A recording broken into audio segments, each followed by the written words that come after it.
Zdravo, poslušalke in poslušalci, bralke in bralci Večera. To je dnevno informativni podcast Večerje zjutraj. Veseli smo, da ste v naši družbi. Danes je torek, 17. februar 2026, moje ime je Miha Dajčman. Katere teme izpostavljamo tokrat? Domen Prevc ob zaključku olimpijskih nastopov. Ne obe medalji, prizemljitev bo dala zagon. Dvorana Vrbanska znova odpira vrata. Ukrajinski par odprl restauracijo slovensko hrano na Lentu. Naročite se na podcast, da boste obveščeni ob izdaji naslednje epizode. Vse skozi smo z vami na vecer.com. 6 tekem, 4 kolajne, takšna je bera slovenske skakalne reprezentance in celotne naše odprave na 25 zimskih olimpijskih igrah v Italiji. Tako uspešnih iger naši orli še niso imeli, doslej jim je najboljše šlo pred 4 leti v Pekingu, kjer so pobrali 3 kolajne. Anžela Nišek in Domen Prevc sta imela priložnost, da bero tokrat še povečata na 5 in tako se je zdelo po prvi od 3 serij super ekipne preizkušnje, zgodovinske prve tekme parov, ki je zamenjala ekipno, ki je bila v programu vse od leta 1988. Po tretjini tekme je bil naš par na drugem mestu za avstrijskim, toda nadaljevanje je bilo manj uspešno in po dramatičnem finišu, v katerega je močno poseglo še vreme, sta končala na 5. mestu. Jan Hrl in Štefan Embacher sta rešila čast naših severnih sosedov, z zlatom sta osvojila šele prvo skakalno kolajno za Avstrijo na teh igrah. Srebro sta odnesla Poljaka, bron Norvežana. Dobitnik 2 zlatih kolajn, Domen Prevc, pravi, da mu zagon ne bosta dali že osvojena uspeha, temveč prizemljitev. Nastope slovenskih športnikov je v Italiji v živo spremljal Uroš Gramc, njegove zgodbe najdete na vecer.com, v noči na torek pa nam je posredoval ta zvočni posnetek pogovora Domna Prevca s slovenskimi novinarji. Pred olimpijskimi igrami si prišel kot glavni favorit. S čim si se igral v mislih, s čim bi bil zadovoljen po koncu? Si zdaj zadovoljen, kar si dosegel, tako, kar si si zaželel mogoče? Jaz sem imel željo oddelati na svoje prave skoke, predvsem to, pa karkoli bi rezultatsko odnesel domov, bi zadovoljen.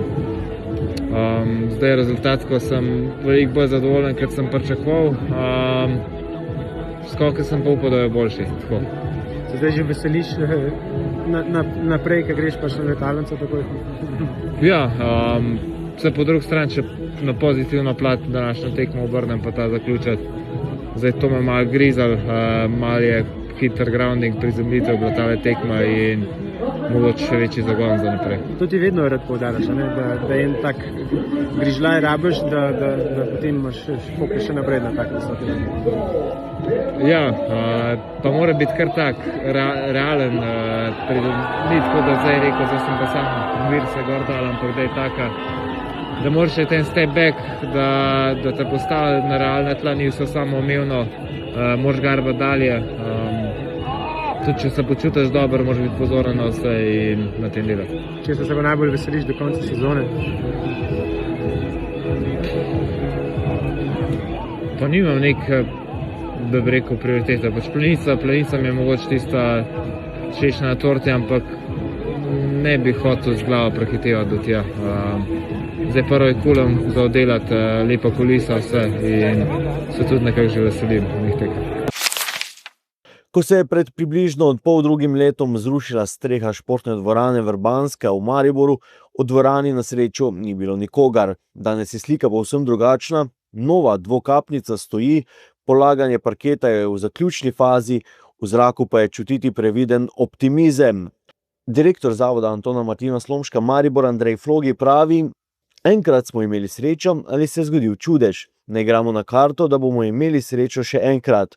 Končni račun obnove znaša približno 2,1 milijona evrov. Del denarja so zagotovili s kreditom, del ga bodo z dobrodelnimi dogodki. Če ne bo zapletov, se bo vadba v dvorani začela že konec februarja. Z obnovo dvorane pa bici še ni konec, lahko preberete v članku Barbare Bradač.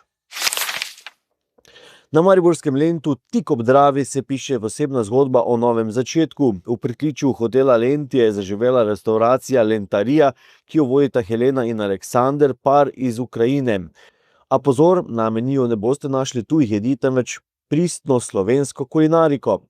Iz priložnosti za topel sprejem v Sloveniji sta se namreč priučila naših okusov in zdaj gostom strežeta vse od štajerske goveje juhe do kranjske klobase in polente z jurčki. Kot pravita, turisti na Lentu ne iščejo pic, ampak želijo okusiti nekaj domačega in avtohtonega. Vse pripravita sproti, brez zamrznjenih bližnjic.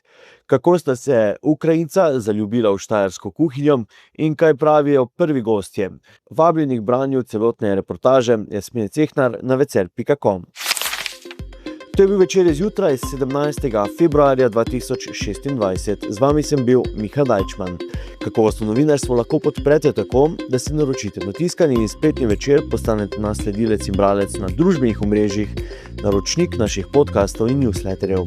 Tako boste podprli novinarstvo, ki prinaša avtentične vsebine, ki jih pripravljajo naši novinarji in jih drugje ne boste našli.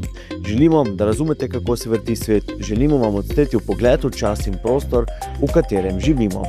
Veseli bomo vaših komentarjev, pobud in kritik na različnih kanalih.